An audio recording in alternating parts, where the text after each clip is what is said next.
Due to tremendous inertia, everyone inside the train car was thrown to the ground, but fortunately, no one was seriously injured. The scene resembled an abandoned subway station, and with no cell signal, waiting for rescue seemed nearly hopeless. Yet, they didn't realize that this accident was far from random. They tried to force the train doors open, but the doors wouldn't budge. Tall man Ben pressed the emergency call button, attempting to contact the station, but only a cold, mechanical voice responded. The sound reminded curly-haired girl Mia of Minos, the mastermind behind dangerous escape room games. The moment the name Minos was mentioned, everyone panicked. They were all survivors from a previous escape room, and now Minos wanted to see who could survive a second time. Suddenly, strange noises came from outside the train. Alex approached to check and froze in horror. The entire car was electrified. Lights flickered. High-voltage currents surged across the ceiling, and the metal inside the car became deadly. The terrifying game had begun. Following the earlier broadcast, they found an unclaimed bag under the seats, containing a metal handle. Meanwhile, Anna discovered a potential exit on the floor. Mia realized that the handle could open the driver's cabin door. Ben tried to insert it but got shocked. Thinking quickly, he wrapped the handle with his belt, using the leather as insulation,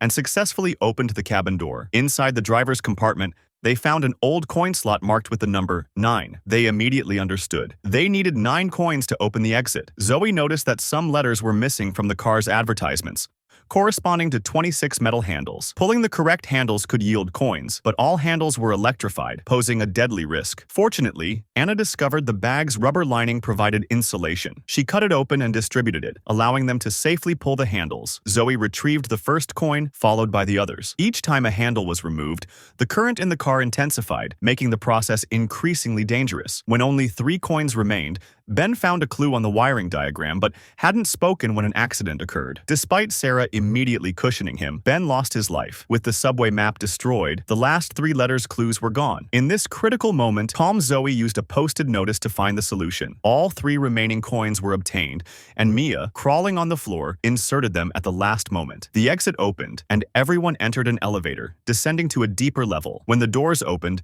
they found themselves in a new room resembling an underground bank vault. At the back, a vault door was wide open. Everyone knew it was the exit, yet none dared approach. It was clearly a trap. Anna tried the rear door, but it was locked. The security system quietly activated, and after careful maneuvering, she withdrew safely. Minos, however, wouldn't allow a break. The exit door began to close slowly. They had only 10 minutes to find the correct path. Father Mike discovered a key hidden inside a lollipop, while Zoe noticed 2 side safes. They deduced the key opened the safes. Zoe smashed the lollipop, retrieved the key, and carefully stepped on the safe tiles to avoid lasers. They opened safes containing sharp diamonds, blank bills, and a box labeled Sonia. Mia connected the dots. These were survivor benefits, also called blood money. Marking the bills with blood revealed the 4-digit code 0526. Father Mike entered it, and the 3 clocks on the wall began rotating before stopping at different times. The ATM dispensed a note instructing them to map their route by hours, using minutes as steps. They understood the rules but didn't know where to start. Time was running out, but Zoe spotted the starting point on the blueprint. Father Mike stepped forward bravely, leaving markers with lollipops, while the others followed cautiously. Along the path, a safe required a 3-digit code,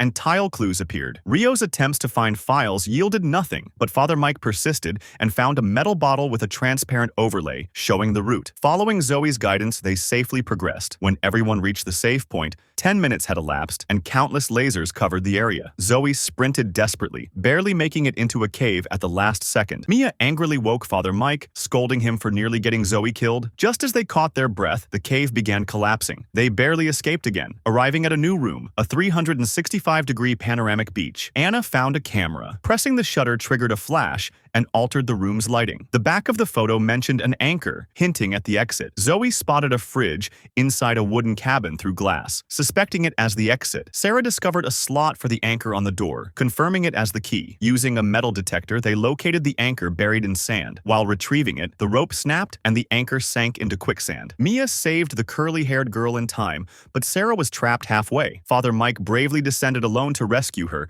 and with teamwork, they managed to pull her out. The spreading quicksand forced them to abandon Father Mike. Using the anchor, they opened the cabin. Zoe deduced the fridge needed power. Anna found the cabin's switch, turning on electricity. Zoe climbed the lighthouse and saw a bottle with the message, "I cannot see you," hinting at the plug's location. They finally powered the fridge and accessed the exit, but a new path atop the lighthouse split opinions. Anna chose the cabin exit, while Mia and Sarah followed Zoe. The stairs continued retracting, and Mia fell into quicksand. Zoe was devastated, but regained determination with Sarah's guidance to expose Minos. Back on the street, Surrounded by traffic, they thought they were safe, but two new escape rooms awaited. One was an emergency room with a countdown that would trigger acid rain. Anna indicated the exit was at a convenience store, but they needed a key. Clues led them to the rooftop, where they found the key. Entering the store, they faced a rolling shutter and a locked door. Using collected acid rain, they dissolved the chains and accessed a phone booth. Two people entered, as only two could fit. Zoe realized the sequence, and the third ring ensured the call connected. A taxi door opened, saving them, but heavy acid rain killed the other two. Zoe then awoke